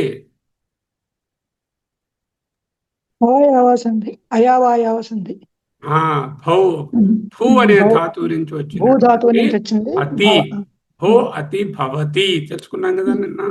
అయవాయావత. చంద్రమాహ వై అని ఉంది. వా అంటే అది సంస్కృతంలో అక్కడ సర్ది విడదీస్తే వై అవుతుంది. చంద్రమాహ వై చంద్రమావా అవుతుంది. చంద్రమాహ వై చంద్రమావా అపాం. అపాం అంటే అప్సు యొక్క షష్ఠీ విభక్తి. నీటి యొక్క పుష్పం అంటే నీటి యొక్క వికాసము. యహ ఎవరైతే ఏవం ఈ విధంగా వేద ఉపాసిస్తారు. యో అపాం పుష్పం వేద యహ అపాం పుష్పం వేద అంటే ఎవరైతే నీటి యొక్క వికాస స్వరూపమైన పుష్పంగా తెలుసుకుంటారో ఈ సృష్టిని, అంటే సకల సృష్టికి నీరే వికాసాన్ని కలిగిస్తుంది, నీటి యొక్క వికాసమే సృష్టి అని తెలుసుకుంటారు. అటువంటి వాళ్ళు పుష్పవాన్ ప్రజావాన్ పశుమాన్ భవతి. అవి కలిగి పుష్పవాన్ భవతి, ప్రజావాన్ భవతి, పశుమాన్ భవతి. అంతేకాదండోయ్, చంద్రమాహో కనిపిస్తున్నారు కదా, ఆ చంద్రుడు గారు వై నిశ్చయంగా అపాం ఈ జలము యొక్క పుష్పం అంటే వికాస చిహ్నము, వికాస సంకేతము అని యహ ఎవరైతే ఏవం ఈ తత్వాన్ని వేద తెలుసుకుంటారో, తర్వాత ఏంటవుతుంది, ఆయతనవాన్ భవతి, హీ విల్ బి సపోర్టెడ్. యోపాం పుష్పం వేద పుష్పవాన్ ప్రజావాన్ పశుమాన్ భవతి, చంద్రమా వా అపాం పుష్పం పుష్పవాన్ ప్రజావాన్ పశుమాన్ భవతి. మళ్ళీ రెండోసారి ఎందుకు చెప్పడం, రెండోసారి మళ్ళా ఆదరార్థం, గౌరవార్థం గట్టిగా పట్టుకోండి అని చెప్పడానికి. ఏవం వేద అంటూ ఈ విధంగా తెలుసుకున్నవాడు. యహ ఎవడైతే అపాం జలముల యొక్క, ఆపహ నిత్య బహువచనం కదా, దాని తాలూకా షష్ఠి బహువచనము అపాం అవుతుంది. పుష్పం వికాసమును, సారము, వ్యక్తీకరణ, శోభ, మేనిఫెస్టేషన్, వేద తెలుసుకును, ఉపాసించును, యథార్థాన్ని గ్రహించును అంటే సరి అయిన అర్థాన్ని తెలుసుకుంటాడు. యథార్థం అంటే అదే అర్థము. యథా అంటే ఉన్నది ఉన్నట్లుగా తెలియడాన్ని యథార్థం అంటారు. ఉన్నది ఉన్నట్లుగా తెలియకుండా ఇంకొకరు విషయంగా తెలిస్తే మిథ్యార్థం అంటారు. యథార్థము మిథ్యార్థము, యథాతథము వితథము. వితథం అంటే మిథ్య, యథాతథము యథార్థము. వేద సాక్షాత్కరించును, సాక్షాత్కరించుకుంటాడు. అటువంటి వాడు పుష్పవాన్ వికాస సంపన్నుడు, ప్రజావాన్ సంతాన సంపన్నుడు. అంతర్గతంగా 100 మంది పిల్లలు పుట్టేస్తారు వీడికని కాదు, పెద్ద బర్డెన్ అయిపోతుంది, దుఃఖాల్లో మునిగిపోతాడు. పూర్వకాలంలో సంతానం అంటే పెద్ద సంపద, ఇప్పుడు సంతానం తక్కువగా ఉంటే సంపద ఎక్కువగా ఉంటుంది. ప్రజావాన్ అంటే సృజనాత్మక శక్తి కలిగిన వాడు. పిల్లలు సృజనాత్మక శక్తియే కదా, వాళ్ళ నుంచి సృజించబడ్డారు.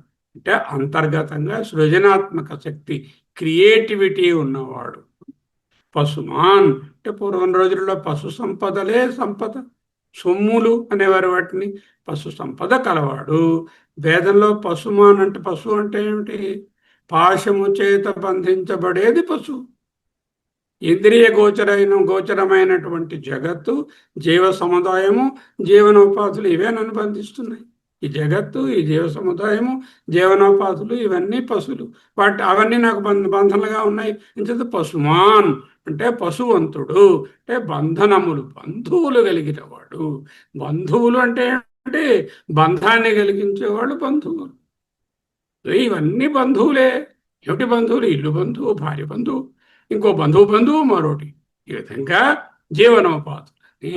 చంద్రమాహ్ అంటే చంద్రుడు, వా అంటే నిశ్చయార్థక అవ్యయం, నిశ్చయంగా, నిజంగా, వెరీలీ, ట్రూలీ అని అర్థం. ఏవం ఈ విధంగా. ఏమిటి అర్థమైందండి ఇప్పుడు? ఎవడైతే జలముల యొక్క వికాసాన్ని, సారాన్ని, వ్యక్తీకరణను శోభనీయదార్థంగా సాక్షాత్కరించుకుంటాడో ఆయన, ఆమె వికాస సంపన్నులు అవుతారు. అంతర్గతంగా సృజనాత్మక శక్తి కలిగి ఉంటారు. ఇంద్రియ గోచరమైన జగత్తుతో వ్యవహారాన్ని చక్కగా నడుపుతూ ఉంటారు. చంద్రుడే నిశ్చయంగా ఈ విధమైనటువంటి ప్రాస్పెరిటీకి చిహ్నము. చంద్రమావై అపాం పుష్పం అంటే చంద్రుడు ఎందుకు అన్నారు అనేది వచ్చే మంత్రంలో చూస్తాం. ఎవడు జలముల పుష్పమును తెలుసు, జలముల యొక్క వికాసాన్ని, సారతత్వాన్ని, వ్యక్తతత్వాన్ని తెలుసుకుంటాడు, అతడు పుష్పవంతుడు, సంతానవంతుడు, పశు సంపద కలవాడు అవుతాడు. సకల సంపదలతో తుల తూగుతూ ఉంటాడు. ఏమిటండి తుల తూగడం అంటేను? తుల అంటే త్రాసు, తూగడం.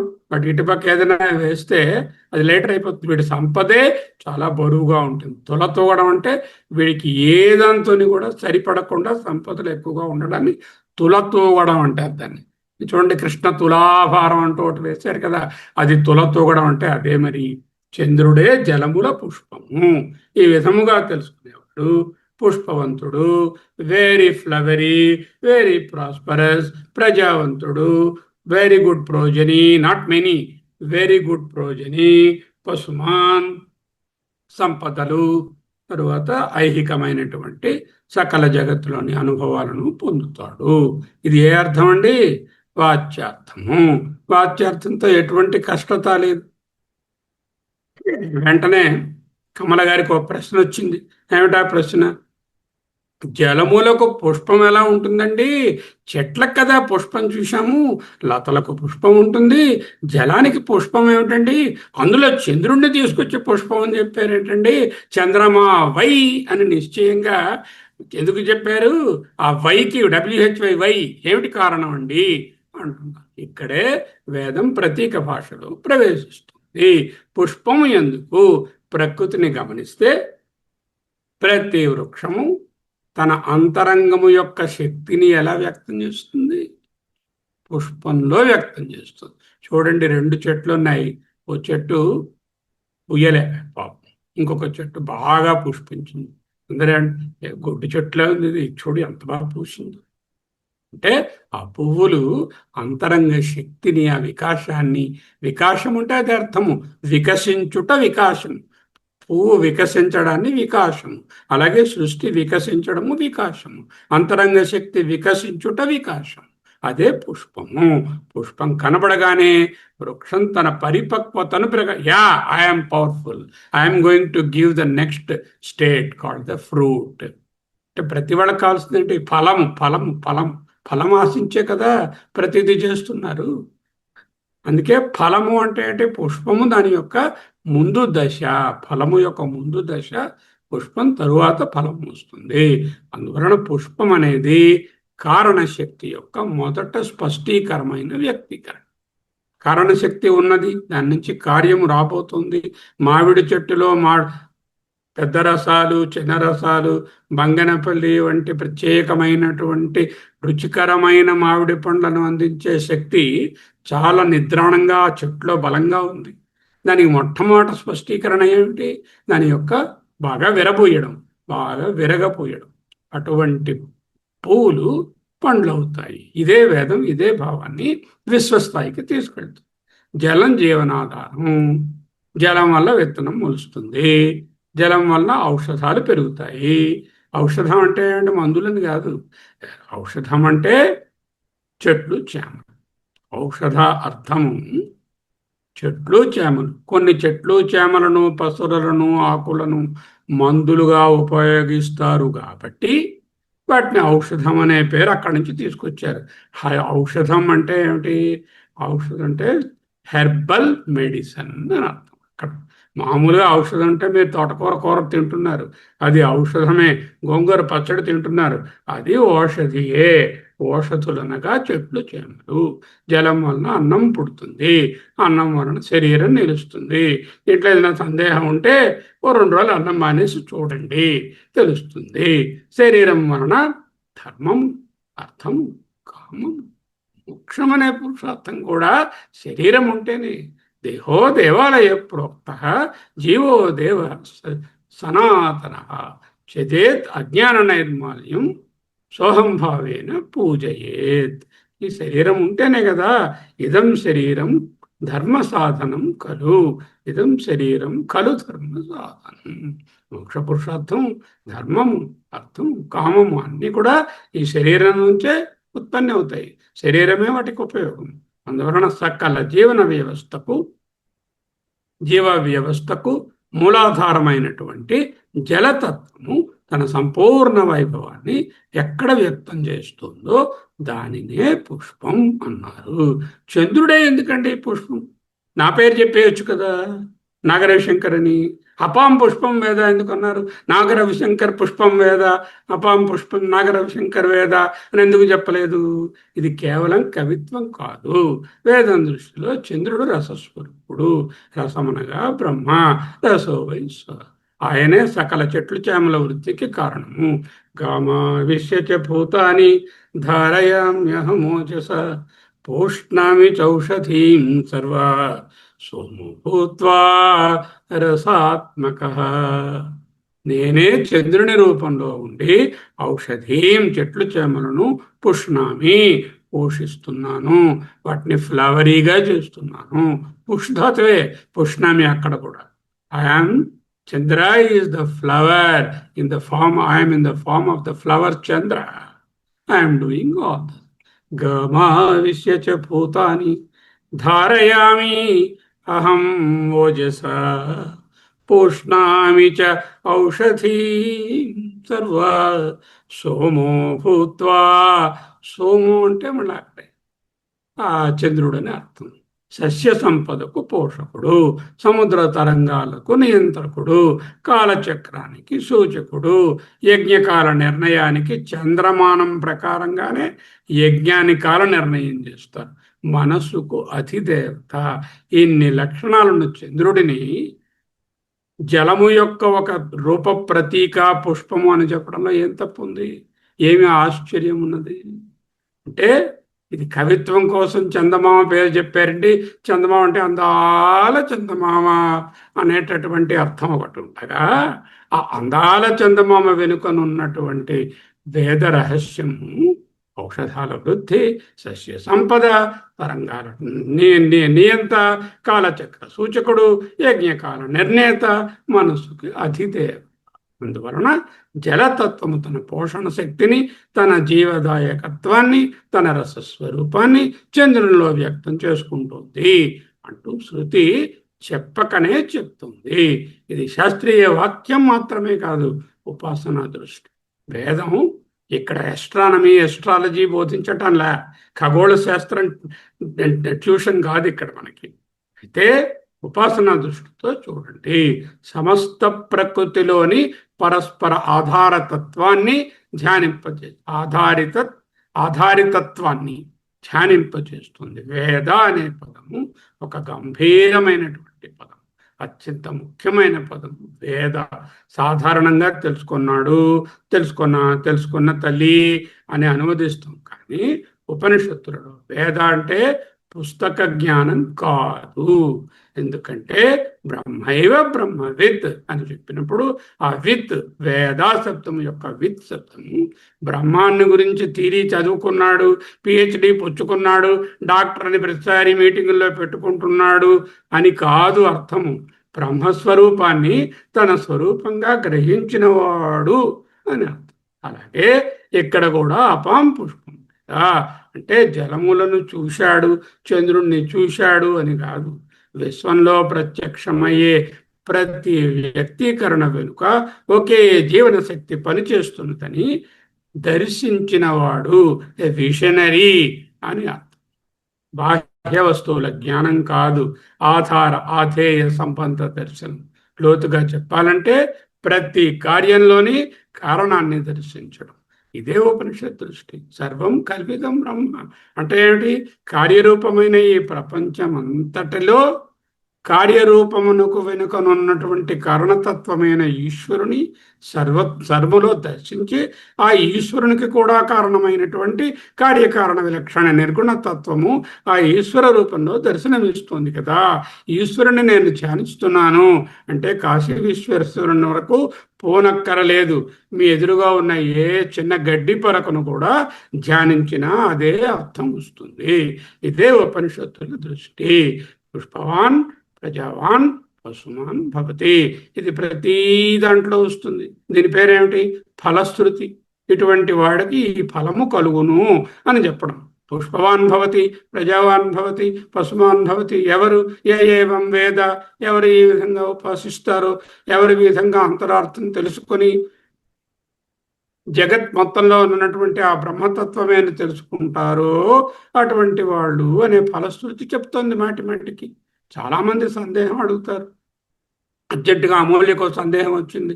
ఈ మంత్రం చదివితే సార్ నిజంగానే ఎక్కువ పశువులు వచ్చిస్తాయా? మా ఇంటి నిండా పశువులు, తన గొడ్ల సావిడి ఎక్కువైపోతుందా? నాకు ఉన్నటువంటి పిల్లలు 2 బదులు 6 అయిపోతారా? 2 స్థానాలు ఈ వేదం 2 స్థాయిలలో మాట్లాడు. ఒకటేమిటి? ఉపాసకుని స్థాయిలో ఐహిక సంపద. ఉపాసన చేత మనసు సమన్వితమవుతుంది, సమాహితమవుతుంది.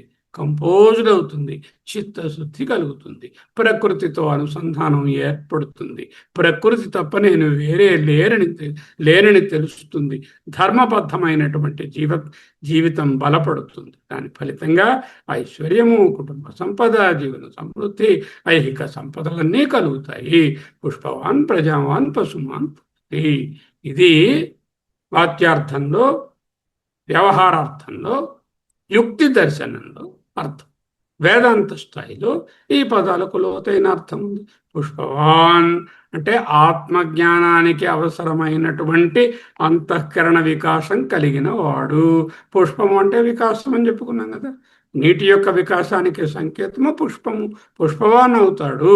అంతఃకరణ పుష్పము వికసిస్తుంది, అంతఃకరణ శుద్ధి జరుగుతుంది. ప్రజావాన్ అంటే తనలో నిరంతరం బ్రహ్మ విచారం పుడుతూ ఉండేవాడు. తనకు బ్రహ్మ విచార సంతతి తెగకుండా ఉంటుంది.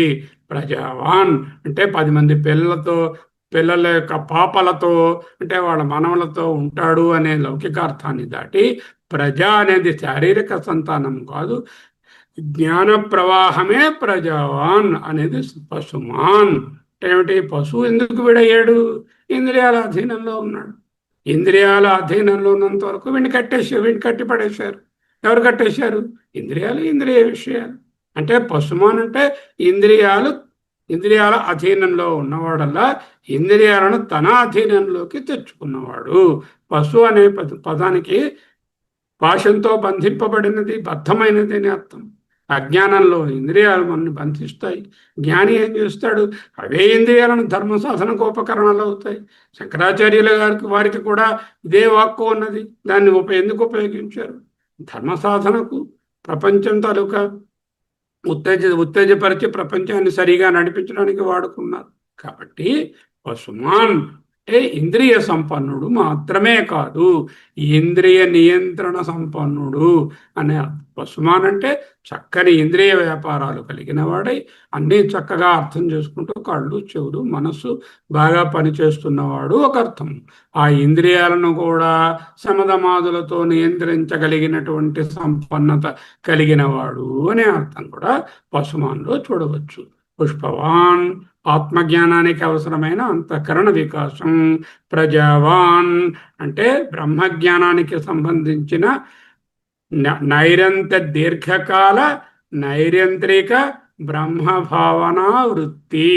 దీర్ఘకాల నైరంత్రిక అంటే అంతరాయం లేకుండా చాలా కాలము బ్రహ్మభావనా వృత్తి ఏది ఉన్నదో దానినే ప్రజావాన్, బ్రహ్మ విచారము అంటారు. పశుమాన్ అంటే ఇంద్రియ నియంత్రణ సంపన్నుడు, శమధమాది సంపన్నుడు అయి ఉంటాడు. అద్వైత వేదాంత దృష్టి ఈ మొత్తం మంత్రాన్ని అద్వైత దృష్టిలో చూస్తే అద్భుతమైన సాధనా వాక్యంగా మారుతుంది. ఏమిటి మంత్రము? యోపం పుష్పం వేద పుష్పవాన్ ప్రజావాన్ పశుమాన్ భవతి. చంద్రమా వా అపాం పుష్పం పుష్పవాన్ ప్రజావాన్ పశుమాన్ భవతి. ఏవం వేద అంటే జగత్తులో ఏది స్వతంత్రంగా లేదు. జలము చంద్రునిపై ఆధారపడుతుంది, చంద్రుడు జలంతో సంబంధం కలిగి ఉన్నాడు. సస్యం జలం మీద ఆధారపడింది, జీవి సస్యంపై ఆధారపడతాడు. మనస్సు చంద్ర సంబంధమైనది. ఈ విధంగా చూసినప్పుడు ప్రతి వస్తువు మరొక దానిని ఆశ్రయించే నిలిచి ఉన్నది అని తెలుస్తుంది. స్వతంత్ర సత్తా ఏ వస్తువుకు లేదు. ఈ పరస్పర ఆధారితమైనటువంటి కార్య జగత్తుకు అంతిమ ఆధారము ఏమిటి అనేటటువంటి ప్రశ్న మనలో రావాలి. ఆ ప్రశ్నయే ముముక్షుత్వం, అదే జిజ్ఞాస. ఆ జిజ్ఞాస కలిగితే ఇంత అందంగా ఉంది ఈ ప్రపంచం, ఇంత స్ట్రక్చర్డ్గా కన్స్ట్రక్టెడ్గా, ఒక బ్యూటిఫుల్ పాజిటివ్ కన్స్ట్రక్ట్గా నడుస్తుంది, ఏమిటి చెప్పమా దీనికి కారణం అనేటటువంటిది భ్రాంతి, ఒక అద్భుతమైనటువంటి ఒక ప్రశ్న ఉదయించాలి. ఆ ప్రశ్న ఉదయించిన వెంటనే ఉపనిషత్తు వెంటనే ఆ ప్రశ్నను మీకు ఆన్సర్ చేస్తుంది. దీనికి సమాధానంగా తరువాత మంత్రంలో ఆయతన విద్యను ప్రారంభిస్తుంది. కార్యానికి కారణం, కారణానికి మరొక కారణం, అవాంతర కారణాలు అంటూ వెనుకకు అన్వేషిస్తూ పోతే ఉత్తరోత్తరభూత దర్శనేన ఆ శబ్ద ప్రత్యయ నిరోధాత్ చివరకు అన్ని ఆధారాలకు ఆధారమైన బ్రహ్మమే పరమ ఆయతనమని బోధించబడుతుంది. ఇదే భూత దర్శనం. మాండిక్యం చదువుతున్నటువంటి విద్యార్థులకు ఉత్తరోత్తర భూత దర్శనేన ఆ శబ్ద ప్రత్యయ నిరోధాత్ భూత దర్శనం అంటే ఏమిటో అర్థమయ్యింది. అందువలన అపాం పుష్పం అనే మంత్రం నీటి యొక్క కేవల స్తుతి మాత్రమే కాదు, కార్యాన్ని ఆశ్రయించి కారణాన్వేషణ ప్రారంభించమని శృతి ఇచ్చేటటువంటి మొదటి ఆహ్వానం, the inaugural invitation by the Shruti. ఇదే ఉపనిషత్తుల విచార మార్గానికి ప్రవేశ ద్వారం. తరువాతి విభాగంలో యోపం ఆయతనం వేద నుండి ప్రారంభమయ్యే ఆయతన విద్యలో ఆయతనం అనే పదానికి నిరుక్తార్థము, అగ్ని ఆప పరస్పర ఆధారిత్వము, అద్వైతంలో ఆధార ఆధేయ విచారానికి ఉన్న ప్రాముఖ్యతను విశదీకరించుకుందాం. ఓం తత్సత్. This is the first of the 6 or 7 parts. I don't know how many parts have started. Let us work it. Okay? Now.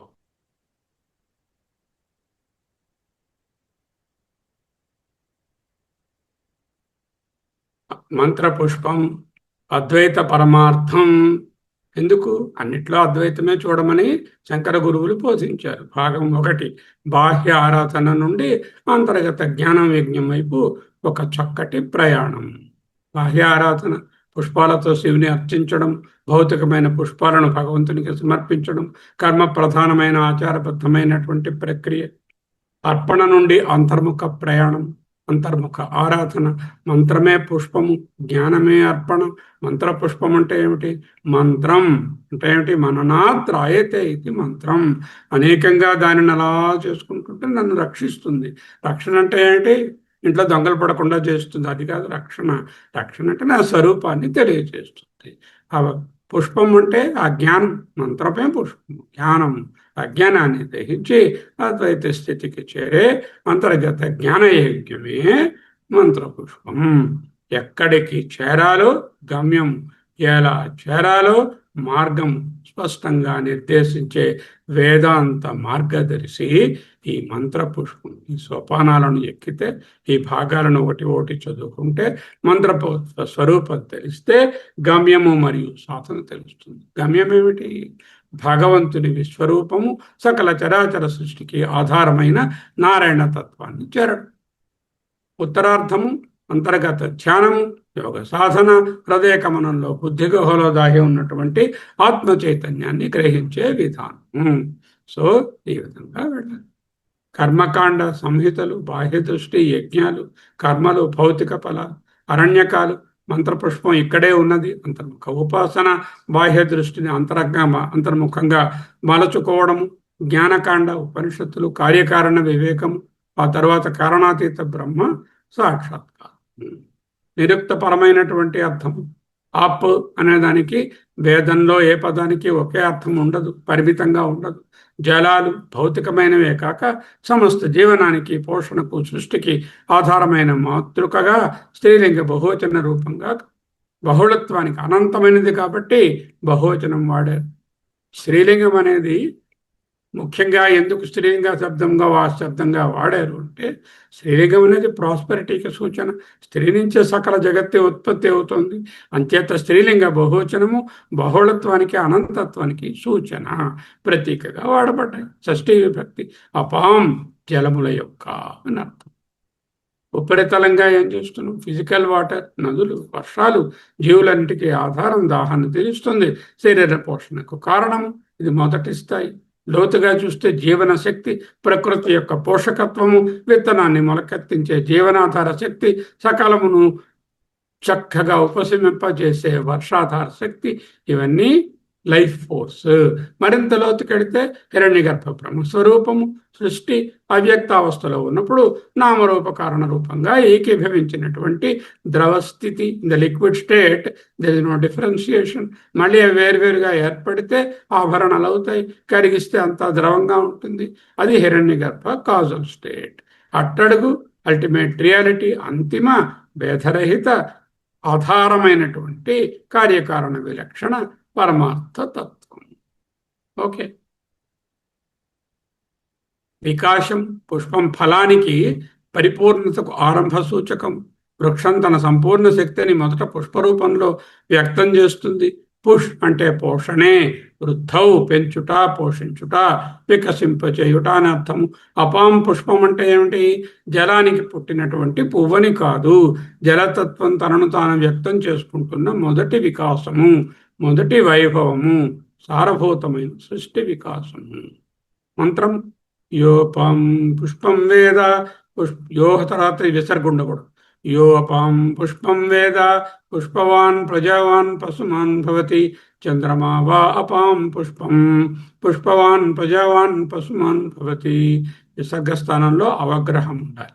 ఎవడు జలముల సారభూతమైన వికాసమును గ్రహించును యహ అపాం పుష్పం వేద, అటువంటి వాడు పుష్పవాన్ ప్రజావాన్ పశుమాన్ భవతి, వాడు అనేకంత చాలా ప్రాస్పెరిటీ అండ్ ప్రోజని అండ్ రిచెస్ కలిగిన వాడు అవుతాడు.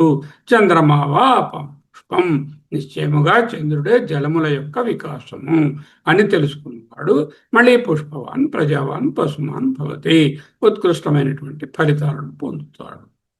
చంద్రుడే ఎందుకు అపాం పుష్పం? రసస్వరూపుడు. వేద దృష్టిలో చంద్రుడు రసస్వరూపుడు, మనస్సుకు అధిదేవత, ఓషధి వృద్ధికి కారకుడు, పోషకుడు, వాటర్ నియంత్రణ శక్తికి కాలచక్రానికి సంకేతము. చంద్రుడు నీటిలో పుట్టిన పువ్వు కాదు, విశ్వ వ్యవస్థలో జలతత్వపు జీవదాయక పోషణ శక్తికి సుందరమైన ఒక చందమామ ప్రతీక. వేదం ఇక్కడ పరస్పర ఆధారిత్వాన్ని, ఇంటర్డిపెండెన్స్ను ధ్యానింపజేస్తుంది. సామాన్యార్థము వేద అంటే తెలుసుకోవడము, మియర్లీ నోయింగ్, పుస్తక జ్ఞానం, బాహ్య వస్తువుల యొక్క పరిశీలన. ఉపనిషదర్థము దర్శించడము, విషను యథార్థంగా చూడడము, సాక్షాత్కరించుకోవడము. బ్రహ్మవిద్ బ్రహ్మైవ భవతి. కార్యంలో చంద్రుడు జగత్తు కారణాన్ని, జీవనశక్తి బ్రహ్మాన్ని దర్శించడం. కార్యం ఎవరు? జగత్తు చంద్రుని ప్రతీక. కారణము జీవనశక్తి, ఈశ్వరుడు బ్రహ్మము. ఇది ఆధార ఆధేయ సంబంధ దర్శనం. ఉపాసకుని స్థితిలో పుష్పవాన్ సంపద, ఐశ్వర్యం, శోభ, వెల్త్, మెటీరియల్ ప్రాస్పెరిటీ కలుగుతుంది. ప్రజావాన్ blessed with good progeny and children, and then పశుమాన్ పశు సంపద, wealth of cattle and other riches. వేదాంతంలో ఆత్మజ్ఞానానికి అవసరమైన అంతఃకరణ వికాసం, inner blossoming and purity of the mind, నిరంతర బ్రహ్మ విచారం పుడుతూనే ఉంటుంది. ఇదే జ్ఞాన ప్రవాహము, అదే ప్రజావాన్. పశుమాన్ ఇంద్రియాలు తన ఆధీనంలో ఉంచుకున్నవాడు అని అర్థం. పుష్పం నుండి ఆయతనానికి ప్రయాణం. నెక్స్ట్ మంత్రాలలో కార్యం ఎఫెక్ట్, పుష్పము వరల్డ్, కారణము కాజు, ఆయతనం పిల్లర్. ఏది ఆధారము? ఆధారము ఆ బ్రహ్మమే, అదే హిరణ్యగర్భ బ్రహ్మ. ఆయతన బీజ, ఆయతనం అంటే ఆధారము లేక నివాసం. ఆయతనం ఉపనిషత్తు సాధకుని దృష్టి కార్యం నుండి కారణం వైపు, కారణం నుండి కారణాతీతం వైపు, అంతిమ ఆధారమైన బ్రహ్మము వైపు నడిపిస్తోంది. జగత్తులో ఏది స్వతంత్రంగా లేదు. ఈ పరస్పర ఆధారితమైన కార్య జగత్తుకు అంతిమ ఆధారం ఏమిటి అనేటటువంటి మూలాన్వేషణ నీకు కలగాలి. అదే ఆయతన విద్య. పరస్పర ఆధారిత్వం. ఈ నీటితో అగ్ని, వాయువు, ఆదిత్య, చంద్రుడు, నక్షత్రాలు, మేఘాలు, సంవత్సరాలు అంటూ వాటిని ఒకదానికి కలిపి చూపిస్తున్నాను. దేనికి స్వతంత్ర సత్తా లేదు. మొత్తం విశ్వం ఒకదానిపై ఒకటి ఆధారపడి ఉన్నటువంటి కార్యప్రపంచం. సో కార్యకారణ వివేకం అద్వైతలో చేయాలి. ముందు కార్య జగత్తు ఒక పెద్ద నెట్వర్క్ లా ఉంటుంది. భౌతిక ప్రపంచము, పంచభూతాలు ఒకదానిపై ఒకటి ఆధారపడి ఉన్నాయి. భూత దర్శనం చేస్తే ఈ కార్యాన్ని ఆశ్రయించున్నటువంటి కారణాన్ని తెలుసుకొని, ఈ కారణం ఏది సరైంది లేదని తెలిసి, జగత్తు మిథ్య అని తెలిసి, అధిష్టాన బ్రహ్మ వరకు పోయి అన్ని ఆధారాలకు ఆధారమై కార్యకారణాతీతమైన పరబ్రహ్మమును పరమాయతనము అంటూ గ్రహించడమే వేదాంతం. ఆపహజ్యోతి రసోమృతం ఓం తద్బ్రహ్మ వాయు సత్యం సర్వం విశ్వమూర్తి ఇంద్ర రుద్ర విష్ణు బ్రహ్మ ప్రజాపతి, ఇవన్నీ ఓం తద్బ్రహ్మ. వివిధ నామాలు, రూపాలు అద్వైత సముద్రంలో ఓం తద్బ్రహ్మ. సర్వదేవత భేదము, అవన్నీ వేర్వేరు దేవతలు లేదా శక్తులు కావు, పరబ్రహ్మవాచక పదాలుగా మారుతున్నటువంటి అద్వైత సమన్వయం. సత్యం పరం బ్రహ్మ, నారాయణ గాయత్రి, విష్ణో పరమం పదం. పరమం పదం అంటే వైకుంఠం అనే భౌతిక స్థానం, కానీ అద్వైత దృష్టిలో పరమం పదం అంటే బ్రహ్మస్వరూపమే. సమగ్ర వేదాంత తాత్పర్యము ఇక్కడే పూర్తవుతుంది. బాహ్య దృష్టి, అంతర్ముఖ దృష్టి, బ్రహ్మ సాక్షాత్. ప్రకృతి పంచభూతాలు విశ్వచక్రం పట్ల ఆరాధన కలిగి ఉండడం బాహ్యమైనటువంటి పూజ. పరస్పర ఆధారితత్వం ద్వారా కార్యకారణ వివేకంతో ఆయతన విద్య ద్వారా నేను సర్వమునందు ఉన్న ఒక సమితను అని తెలుసుకోవడం. తరువాత నిధిధ్యాసన ద్వారా పరబ్రహ్మ దర్శనాన్ని చేసి అంతిమాద్వైత సిద్ధాంతం ఓం తత్ బ్రహ్మ అని తెలుసుకోవడం. మంత్రపుష్పం కేవలం సంపదను కోరే మంత్రం కాదు, స్థూలం నుండి సూక్ష్మానికి, జగత్ నుండి బ్రహ్మానికి నడిపించే ఒక అద్భుతమైనటువంటి జ్ఞాన మార్గము. ఓం శాంతి శాంతి శాంతి. ఈ ఆయతనంలో ఏ బి మీద, బి ఏ మీద ఇంటర్ డిపెండెంట్ అంటూ స్థిరత్వాన్ని కలిగిస్తుంది చెప్తాం, తెలుసుకుంటాం వచ్చేదాన్ని. జలమే జగదాధారము మొదటి భాగము, అన్యోన్య ఆశ్రయ చక్రము. జలం మీద ఇవన్నీ ఆధారపడి ఉన్నాయి. నీరు అగ్ని, నీరు వాయువు, నీరు సూర్యుడు, నీరు చంద్రుడు, నీరు నక్షత్రాలు, నీరు పర్జన్యుడు, నీరు సంవత్సరము అంటూ వరుసగా వస్తాయి ఆయతన విద్యలు. చూద్దాం వచ్చేదాన్ని. జలానికి పుష్పము ఏది? చంద్రుడే జలానికి పుష్పం. ఏమిటండి, చంద్రుడు గారి జలం నుంచి పుట్టినటువంటి తామర పువ్వు లాంటి వాడా? కాదు. అంటే ఈ సత్యాన్ని తెలుసుకున్నాడు. అంటే ఇంతకుముందు ఎక్స్ప్లెయిన్ చేసినట్లుగా చంద్రుడు ఏ విధముగా సృష్టి యొక్క తత్వానికి, వికాసానికి చిహ్నమో తెలుసుకున్నవాడు సకల సంపదలను పొందుతాడు. యోపం పుష్పం వేద చంద్రమావా అపం పుష్పం. అనుభవాల ప్రవాహము, జ్ఞానపు వికాసం. చంద్రుడు ఇది ఈక్వల్ టు మనస్సు, అనుభవాలు, సమాచారం. ఈ అనుభవాల నుంచి గ్రహించినటువంటి జ్ఞానం ఏదైతే అనుభవాలు, ఈ ప్రవాహం, దీని నుంచి చంద్రుడు, ఈ చంద్రుడి నుంచి గ్రహించినటువంటి సరైన జ్ఞానమే అసలైన సిద్ధి. పుష్పవాన్ భవతి, ప్రజావాన్ భవతి. జలం అనుభవాల ప్రవాహము. జలం నుంచి వచ్చినటువంటి శుద్ధమైనటువంటి మనస్సు చంద్రుని చేత సంకేతించబడి పుష్పవాన్ ప్రజావాన్ పశుమాన్ భవతి. అంతులేని జనన మరణాల మధ్య, ఈ ప్రవాహం మధ్య మనం పొందే నిరంతర అనుభవాల ప్రవాహమైన ఈ జలము నుంచి ఏదైతే పుట్టినటువంటి మనస్సు లేక చంద్రుడు అనేటటువంటిది ఉందో, అనుభవాల ప్రవాహంలోంచి పుట్టినటువంటిదే మనస్సు. మనస్సు అంటూ వేరే ఎక్కడుంది? ఆ మనస్సే చంద్రుడు అని చెప్తారు. చంద్రుడికి స్వయం ప్రకాశం లేదు, సూర్యకాంతితోనే ప్రకాశిస్తాడు. ఈ అనుభవాలను తీసుకొని మనస్సు ప్రకాశిస్తోంది. కానీ ఈ మనస్సును ఎవరు ప్రకాశింపజేస్తున్నారు? అదిగో ఆ సూర్యుడు, ఆత్మసూర్యుడు ప్రకాశింపజేస్తున్నాడు. మనస్సు జడమైనది.